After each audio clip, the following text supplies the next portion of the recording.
شروع کرتے ہیں اللہ کے بابرکت نام سے جو بڑا مہربان اور نہایت رحم والا ہے۔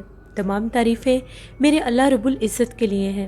السلام علیکم لسنرز، میں ہوں آپ لوگوں کی ہوسٹ نوشین، اور میں اپنے چینل خوفناک کہانیوں میں اپنے سبھی سننے والوں کو خوش آمدید کہتی ہوں۔ لسنرز، کیسے ہیں آپ سب؟ اور میرے چینل کی خوفناک کہانیوں کو کتنا پسند کرتے ہیں، ان سے کتنا کچھ سیکھتے ہیں؟ اپنی رائے مجھے کمنٹ باکس میں ضرور دیا کریں۔ آج آپ لوگوں کے لیے میں بہت ہی ڈراؤنی خوفناک کہانیاں لے کر آئی ہوں، جنہیں آپ لوگ بہت زیادہ پسند کریں گے اور ان سے یقیناً کچھ نہ کچھ سیکھیں گے۔ میرے آج کے سٹوری سینڈرز ہیں محمد اسلام لکھنؤ سے، منیشا دہلی سے، اور وقاص احمد ہیں مانچسٹر سے۔ شروع کرتے ہیں آج کی پہلی خوفناک کہانی۔ یہ خوفناک کہانی محمد اسلام، جو کہ سعودی عربیہ میں جاب کرتے ہیں لیکن بیسکلی وہ انڈیا لکھنؤ سے ہیں۔ محمد اسلام کہتے ہیں، میرے 2 دوست تھے، ان لوگوں کے ساتھ ایک بہت ہی خوفناک حادثہ پیش آیا۔ ایک دفعہ وہ دونوں بائک پر ایک جگہ پر گئے ہوئے تھے۔ واپسی پر ان لوگوں کو کافی زیادہ دیر ہو گئی۔ جس راستے سے وہ لوگ واپس آ رہے تھے وہ راستہ بہت ہی زیادہ سنسان اور ویران تھا۔ جیسے ہی وہ اس راستے پر سفر کرتے ہوئے آ رہے تھے، اس کے سراؤنڈنگ میں بہت زیادہ درخت تھے۔ ان کے دونوں اطراف میں بہت بڑے بڑے اور گھنے درخت تھے۔ ان لوگوں کو اس طرح سے محسوس ہونے لگا کہ جیسے جیسے وہ لوگ بائک چلا رہے ہیں، ان کے ساتھ کوئی کالے رنگ کا سایہ ان درختوں کے ساتھ ساتھ بھاگ رہا ہے۔ پہلے ان لوگوں نے اس کو دیکھا اور پھر اپنا وہم سمجھا، وہ اسی رفتار کے ساتھ۔ تو جیسے وہ لوگ اپنے بائک کو اسی رفتار میں آگے لے کر جا رہے تھے، ان لوگوں نے دیکھا ان کے بائک کے سامنے ایک بہت ہی خوفناک چہرے والی کوئی عورت آ کر کھڑی ہو گئی۔ اب ان لوگوں کا بائک اتنی تیزی میں تھا کہ وہ اس کو روک نہیں سکتے تھے۔ تو جیسے ہی وہ لوگ اس عورت کے ساتھ ٹکرائے، وہ جو ان کا بائک تھا اس عورت کے آر پار ہو گیا۔ ان لوگوں نے جب اپنی نظروں سے یہ سب دیکھا، ان کو بالکل بھی یقین نہیں آیا کہ ہم لوگوں کے ساتھ یہ ہو کیا رہا ہے۔ ان کو اپنی بیک سائڈ سے بہت ہی زیادہ خوفناک ہنسنے کی آواز آنے لگ گئی۔ جیسے ان لوگوں نے بہت تیزی کے ساتھ وہاں سے بائک دوڑانا شروع کیا تو وہ جو کچھ بھی تھا وہ وہیں پر غائب ہو گیا۔ جب وہ لوگ اپنی منزل پر پہنچے، ان لوگوں نے یہ سارا واقعہ وہاں کے مقامی لوگوں کے ساتھ شیئر کیا۔ وہ لوگ بہت زیادہ ڈرے ہوئے تھے، تو ان لوگوں نے ان سے یہ کہا کہ یہ جو راستہ ہے، اس راستے کے اوپر ایک بہت ہی خوفناک پچھل پیری کا بسیرا ہے۔ جو بھی رات کے ٹائم یہاں سے گزرتا ہے، وہ مختلف چہرے لے کر، مختلف روپ لے کر ان لوگوں کو ڈراتی ہے اور ان پر اپنا آپ ظاہر کرتی ہے۔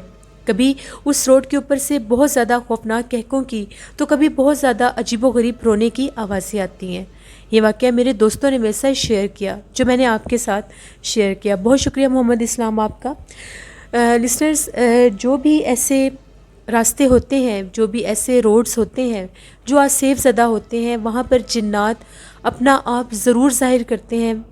جو لوگ دیر رات کے وہاں سے اکیلے گزرتے ہیں، کبھی ایسا ہوتا ہے کہ وہ ان کو نقصان پہنچانے کی کوشش کرتے ہیں، کبھی ان کی گاڑیاں خراب ہو جاتی ہیں، بائک چلتے چلتے رک جاتے ہیں، اللہ معاف کرے کبھی ایکسیڈنٹس ہو جاتے ہیں۔ تو جب بھی آپ کسی بھی ویران راستے سے گزر رہے ہوں تو کوشش یہ کیا کریں کہ آیت الکرسی پڑھتے ہوئے گزریں، اور جب بھی آپ لوگ کوئی بھی سفر شروع کریں، جہاں بھی جائیں، صدقہ دے کر آیت الکرسی پڑھ کر اپنے سفر کو شروع کیا کریں۔ بڑھتے ہیں ایک اور خوفناک کہانی کی طرف۔ یہ خوفناک کہانی منیشا شیئر کر رہی ہیں دہلی سے۔ I am very sorry, Dwarka sector 9 Delhi میں ہے، میں اس دن بائی مسٹیک ممبئی کہہ بیٹھی تھی۔ منیشا کہتی ہیں کہ آج آپ کے ساتھ میں ایک ایسی کہانی شیئر کرنا چاہتی ہوں جو میری دادی اماں نے ہمارے ساتھ شیئر کی تھی۔ دادی اماں کہتی ہیں، یہ کہانی آج سے 60-70 سال پہلے کی ہے، جب دادی اماں بالکل چھوٹی سی ہوا کرتی تھیں۔ ان کا جو گاؤں تھا علی گڑھ میں تھا، اور وہ ان کا گاؤں بہت ہی قدیم اور پرانا تھا۔ وہاں پر ایک ایسی نہر تھی جس کے بارے میں یہ مشہور تھا کہ جب بھی وہاں پر کوئی بھی کنوارا لڑکا جا کر نہاتا ہے، وہ اس نہر میں ڈوب کر مر جاتا ہے۔ وہ نہر کسی بھی کنوارے لڑکے کو زندہ واپس نہیں آنے دیتی۔ اس نہر کو لے کر لوگوں کے ذہن میں بہت ہی خوف و ہراس تھا. لوگ وہاں پر عام طور پر بھی نہیں جایا کرتے تھے. وقت گزرتا گیا. ایک دفعہ ایسا ہوا، نانی اماں کے جو بھائی تھے ان کے کچھ دوست ان سے ملنے کے لیے، ان کے گاؤں کو گھومنے کے لیے ان کے پاس آئے ہوئے تھے. باتوں باتوں میں جب وہ لوگ اس نہر کی طرف نکل پڑے تو نانی اماں کے بھائی نے ان کو بہت سمجھایا کہ اس نہر میں بالکل بھی مت نہانے کی غلطی کرنا، تم چاروں لڑکے کنوارے ہو. اور اس نہر کے بارے میں یہ بات مشہور ہے کہ یہاں پر کوئی بھی ان میرڈ لڑکا اگر نہائے تو یہ نہر میں سے وہ زندہ واپس نہیں آ سکتا.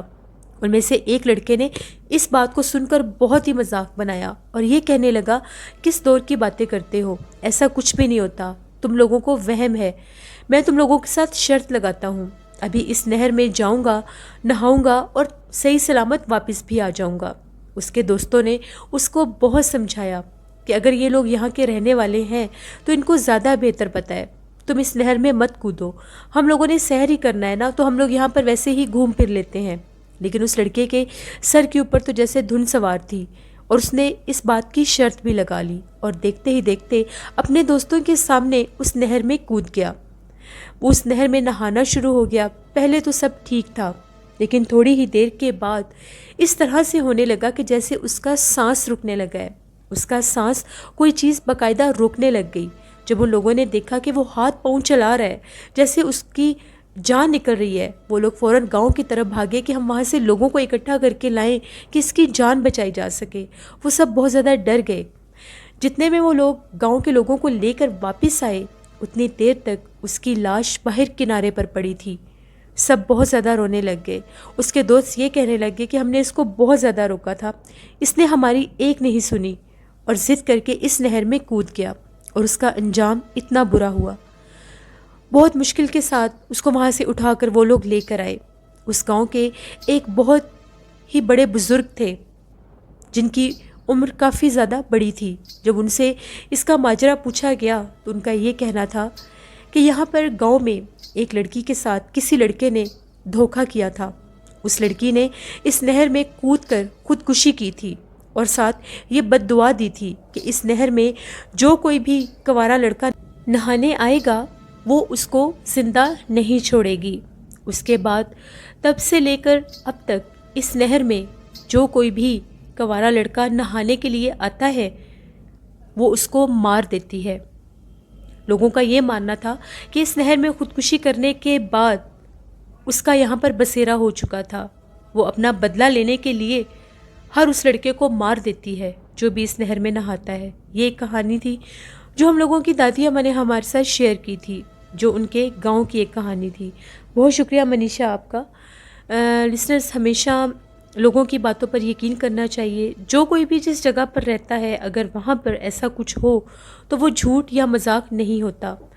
باتیں اسی طرح سے پھیلتی ہیں کہ جب کسی کے ساتھ کوئی ماجرا یا کوئی حادثہ ہوتا ہے تو وہ اپنا ایکسپیرینس آگے شیئر کرتا ہے. جو بھی لوگ ایسی باتوں سے انکار کرتے ہیں وہ پھر کہیں نہ کہیں نقصان اٹھاتے ہیں. اللہ سے رحم مانگنا چاہیے. بڑھتے ہیں ایک اور خوفناک کہانی کی طرف. یہ خوفناک کہانی میرے ریگولر سٹوری سینڈر وقاص احمد شیئر کر رہے ہیں مانچسٹر سے. وقاص کہتے ہیں کہ آج آپ کے ساتھ ایک ایسے شخص کی کہانی شیئر کرنا چاہتا ہوں جو اسکاٹ لینڈ کے ایک ریلوے اسٹیشن پر کام کیا کرتا تھا. وہ جو ریلوے اسٹیشن تھا وہ بہت ہی زیادہ پرسرار سا تھا. وہاں پر کبھی کبھار کوئی گاڑی گزرا کرتی تھی. وہاں پر بالکل بھی آبادی نہیں تھی. آبادی سے ہٹ کر ویرانوں میں ایک پرسرار سا ریلوے اسٹیشن تھا. جو شخص وہاں پر کام کیا کرتا تھا وہ یہ کہتا تھا کہ صبح 8 بجے مجھے اسٹیشن کو کھولنا پڑتا ہے اور رات کے 10 بجے اس کو بند کرنا پڑتا ہے کہ یہاں پر اگر کبھی کوئی ٹرین یا کوئی مسافر آئے تو ان کو میں اچھی طرح سے گائیڈ کر سکوں.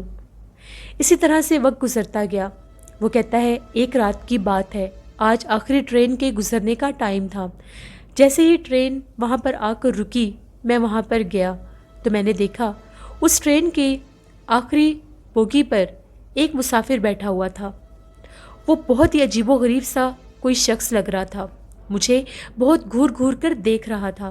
ایک دم سے وہ وہاں سے اترا اور آ کر اس اسٹیشن پر بیٹھ گیا. 10 بجنے والے تھے اور مجھے اسٹیشن بند کرنا تھا. میں نے اس کو جا کر ابھی یہ کہنا ہی تھا کہ یہاں سے چلے جائیں، مجھے اسٹیشن بند کرنا ہے، اس نے پہلے ہی یہ کہہ دیا ابھی تھوڑی دیر میں یہاں سے چلا جاؤں گا۔ مجھے بہت حیرانگی ہوئی کہ میں نے تو ابھی اس سے کوئی بات بھی نہیں کی، اس کو کیسے پتہ چل گیا کہ میں اس کو جانے کے لیے بولوں گا۔ وہ شخص بہت ہی عجیب نظروں سے میری طرف دیکھ رہا تھا۔ اس کو دیکھ کر مجھے تھوڑا سا ڈر لگنے لگ گیا۔ میں چپ چاپ جا کر اپنے آفس میں بیٹھ گیا۔ اب میں اس کو زبردستی وہاں سے نکال نہیں سکتا تھا۔ جیسے ہی میں اپنے آفس میں جا کر بیٹھا، اس نے بینچ سے اپنا فیس پیچھے کی طرف ٹرن کر کے مجھے گھور گھور کر دیکھنا شروع کر دیا۔ پتہ نہیں اس کی آنکھوں میں ایک کیسی وحشت تھی۔ میں بہت زیادہ خوف زدہ ہوا اور میں نے اٹھ کر اپنے آفس کا دروازہ لاک کر دیا۔ میرے آفس کا جو کیبن تھا، اس کا جو دروازہ تھا وہ گلاس ڈور تھا۔ اب میں مسلسل اس کو دیکھ رہا تھا کہ وہ مجھے گھورے جا رہا ہے۔ مجھے بہت ڈر لگ رہا تھا۔ اس کی نظریں بہت زیادہ بھیانک تھیں۔ ابھی 5 سے 10 منٹ ہی گزرے تھے، اس نے آ کر میرے آفس کے کیبن کا جو دروازہ تھا اس کو پیٹنا۔ بہت ہی زیادہ بھیانک انداز میں اس کی آواز بہت اونچی تھی اور وہ یہ کہہ رہا تھا کہ آج تمہیں زندہ نہیں چھوڑوں گا، آج تمہیں جان سے مار دوں گا، دروازہ کھولو اور باہر آؤ۔ ایک دم سے اس کا چہرہ بہت زیادہ بگڑ گیا اور اس کی آواز بہت زیادہ اونچی ہو گئی۔ میں تھر تھر کانپ رہا تھا۔ میں چیخ رہا تھا کہ کوئی میری مدد کے لیے یہاں پر آئے۔ میں نے بہت اونچا اونچا شور مچایا، لیکن وہاں اس ویرانے میں کوئی بھی مجھے سننے والا نہیں تھا۔ تقریباً 5-10 منٹ وہ میرے کیبن کا دروازہ پیٹتا رہا اور اس 5-10 منٹ کے بعد ایک دم سے سناٹا ہو گیا، جیسے باہر کوئی بھی نہیں ہے۔ وہ مجھے کہیں بھی نظر نہیں آ رہا تھا۔ میں ڈر کے ایک کونے میں بیٹھ گیا۔ میری اتنی بھی ہمت نہیں ہو رہی تھی کہ میں دروازہ کھول کر باہر جھانک کر دیکھ سکوں کہ وہ چلا گیا ہے یا ادھر ہی ہے۔ ساری رات میں نے وہیں پر ڈر کر گزار دی۔ جب صبح ہوئی تو وہاں سے کچھ مسافر گزرے۔ جب وہ لوگ میرے آفس کی طرف آئے تو ان لوگوں نے دروازہ کھٹکھٹایا۔ میں نے ڈرتے ڈرتے دروازہ کھولا تو ان لوگوں نے جب مجھے دیکھا تو میں بہت زیادہ خوفزدہ تھا۔ فوراً سے پولیس کو کال کی گئی۔ جب پولیس آئی تو لوگوں نے سارے ایریے کو انویسٹیگیٹ کیا، وہاں پر کوئی بھی نہیں تھا۔ اس کے بعد اس ریلوے اسٹیشن کو ہمیشہ کے لیے بند کر دیا گیا اور یہ مشہور ہو گیا کہ وہ ریلوے اسٹیشن ابینڈنڈ ہے، وہاں پر جنات کا بسیرا ہے۔ اس وجہ سے میں نے وہاں پر جاب چھوڑ دی، کیونکہ دوبارہ میرا حوصلہ ہی نہیں ہوا کہ میں اس ریلوے اسٹیشن کی طرف جا سکوں۔ اسی طرح سے وقاص کہتے ہیں کہ ایک اور لڑکے کی کہانی آپ کے ساتھ شیئر کرنا چاہتا ہوں، جس کے اوپر جنات نے حملہ کیا تھا۔ آزاد کشمیر کا ایک لڑکا تھا جو اپنے گاؤں میں کھیتی باڑی کیا کرتا تھا اپنی زمینوں پر۔ ایک دفعہ وہ گھر واپس آیا تو اس کی طبیعت بہت زیادہ خراب ہوئی تھی۔ اس کو سمجھ ہی نہیں آئی کہ اس کا جسم اتنا زیادہ بھاری کیوں ہے۔ اس کو اس طرح سے محسوس ہوا کہ جیسے اس نے شاید کوئی بہت زیادہ محنت والا کام کیا ہے تو اس کو تھکاوٹ محسوس ہو رہی ہے۔ اگلے دن وہ حسب معمول پھر اپنے کھیتوں میں کام کرنے گیا تو جب واپس آیا تو آج بھی اس کی طبیعت بہت زیادہ خراب تھی۔ وہ اپنے کمرے میں لیٹا ہوا تھا تو ایک دم سے اس کو اس طرح سے محسوس ہوا کہ اس کے گھر کے برآمدے میں بہت سے لوگ کھڑے ہوئے ہیں اور وہ عجیب و غریب انداز میں باتیں کر رہے ہیں۔ وہ بہت زیادہ حیران ہوا اور اپنی بیوی کو بلا کر یہ پوچھنے لگا کہ یہ برآمدے میں کون لوگ کھڑے ہیں اور یہ کیا باتیں کر رہے ہیں۔ اس کی بیوی نے یہ کہا کہ یہاں تو کوئی بھی نہیں کھڑا، برآمدہ تو بالکل خالی ہے، آپ کس کی بات کر رہے ہیں؟ وہ بہت زیادہ حیران ہوا کہ مجھے کیا ہو رہا ہے، یہ مجھے کیا کچھ نظر آ رہا ہے۔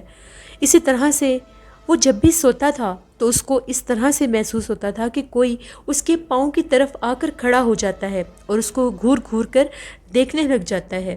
اب یہ معاملات بڑھنے ہی لگ گئے۔ اس کو کچھ سمجھ نہیں آ رہی تھی کہ اس کے ساتھ کیا ہو رہا ہے۔ ایک شام ایسے ہوا، وہ اپنے کمرے میں لیٹا ہوا تھا، اس کا خود کے اوپر کنٹرول نہیں رہا تو اس کے اندر سے عجیب و غریب آوازیں نکلنے لگیں۔ وہ عجیب و غریب آوازوں میں کچھ بولنے لگ گیا۔ اس کے گھر والوں نے جب اس کو دیکھا تو وہ بہت زیادہ حیران ہوئے کہ اس کو کیا ہو گیا ہے۔ اس میں بہت زیادہ طاقت آ گئی اور اس کے وجود میں جیسے کوئی اور آواز گونج رہی تھی۔ اس کا بڑا بھائی منڈی بہاولدین سے فوراً واپس آیا اور آ کر جب دیکھا کہ اس کا بھائی اتنا بیمار ہے تو وہ اپنے بھائی کو لے کر ایک دربار پر گیا۔ جیسے وہ اس دربار پر پہنچے اس کی طبیعت بالکل ٹھیک ہو گئی۔ ایسا لگا کہ جیسے اس کو کچھ تھا ہی نہیں۔ ان لوگوں نے پیر صاحب کو ساری بات بتائی۔ پیر صاحب نے اس کو دم بھی کیا۔ جیسے وہ لوگ اس دربار سے باہر نکلے اس کی پھر وہی حالت شروع ہو گئی، اس کو پھر سے دورے پڑنے لگ گئے۔ اب وہ لوگ بہت زیادہ پریشان تھے کہ ہم لوگ کیا کریں۔ ان لوگوں نے ان پیر صاحب کے ساتھ رابطہ کیا۔ ان پیر صاحب کا یہ کہنا تھا کہ میں خود آ کر دیکھوں گا کہ ماجرا کیا ہے۔ جب وہ پیر صاحب ان کے گھر واپس آئے تو آتے ساتھ ان کا یہ کہنا تھا اس لڑکے کے اوپر نان مسلم جنات کا قبضہ ہو چکا ہے۔ یہ جس جگہ پر کام کرتا تھا وہ جگہ آج سیب زدہ تھی اور اس کے اوپر وہاں سے ایک جن عاشق ہو چکا ہے۔ جیسے ہی یہ دربار کی حدود میں آیا تھا وہ جنات دربار کی حدود سے باہر تھے۔ اس وقت یہ بالکل ٹھیک ہو گیا تھا۔ جیسے ہی وہ وہاں سے باہر نکلا دوبارہ سے ان جنات نے اس کے اوپر اپنا قبضہ کر لیا، اور وہ اس وقت بھی آپ لوگوں کے گھر میں موجود ہیں، اس برآمدے میں۔ وہ سارے جنات یہاں پر میرے سامنے ہیں۔ آپ لوگ ایسا کریں، اس کمرے سے اس برآمدے سے اپنے کمروں میں چلے جائیں، اور جب تک میں نہ کہوں کوئی بھی باہر مت آئے، اور اس لڑکے کو ایک اکیلے کمرے میں بند کر دیا جائے۔ ان پیر صاحب نے وہاں پر فجر کی اذان تک عمل کرنا تھا۔ جیسے ہی آدھی رات کا ٹائم ہوا برآمدے میں سے بہت ہی عجیب و غریب چیخوں کی آوازیں آنا شروع ہو گئیں۔ ایسا محسوس ہو رہا تھا کہ کوئی بہت زیادہ تکلیف میں ہے اور اونچی اونچی آوازوں میں یہ کہہ رہا ہے کہ مجھے چھوڑ دیں، میں دوبارہ نہیں آؤں گا، مجھے ایک دفعہ معاف کر دیں، میں اس لڑکے کو ہمیشہ کے لیے چھوڑ دوں گا۔ ان پیر صاحب نے اپنے عمل کے ساتھ ان جنات کو جلا کر راکھ کر دیا۔ ان کی چیخوں پکار کی آوازیں بہت اونچی تھیں۔ جب فجر کی اذان ہوئی تو ان پیر صاحب نے سب گھر والوں کو باہر بلایا اور یہ کہا کہ میں نے ان جنات کو جلا کر راکھ کر دیا ہے، لیکن ان جنات کا باقی قبیلہ اسی گاؤں میں ہے۔ بہتر یہی ہے کہ اس لڑکے کو اس گاؤں سے دور بھیج دیا جائے، اس کو کسی شہر میں بھیج دیں۔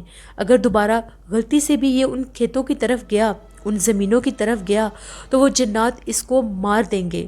وہ لوگ اتنے خوفزدہ ہوئے کہ ان لوگوں نے اس جگہ کو ہی چھوڑ دیا۔ اس گاؤں کو چھوڑ کر وہ سب لوگ منڈی بہاولدین شفٹ ہو گئے۔ اس لڑکے نے وہیں پر جا کر نوکری شروع کر دی۔ پہلے ان لوگوں کا گاؤں آزاد کشمیر میں تھا، جہاں پر اس لڑکے کے ساتھ یہ واقعات ہوئے تھے۔ یہ 2 کہانیاں تھیں جو وقاص احمد نے ہمارے ساتھ شیئر کی۔ بہت شکریہ وقاص احمد آپ کا، آپ میرے ریگولر سٹوری سینڈر ہیں، تھینک یو ویری مچ۔ اسی طرح سے اپنی سٹوریز میرے ساتھ شیئر کیا کریں۔ لسنرز، جو بھی جیسے کھیت کھلیان ہوتے ہیں وہ ویرانوں میں ہوتے ہیں، لوگوں کے جو بڑے بڑے کھیت اور زمینیں ہوتی ہیں وہ آبادی سے ہٹ کے ہوتی ہیں، کیونکہ وہ رقبہ، وہ احاطے بہت بڑے ہوتے ہیں۔ وہاں پر ویرانے رہنے کی وجہ سے اکثر جنات اپنا بسیرا کر لیتے ہیں۔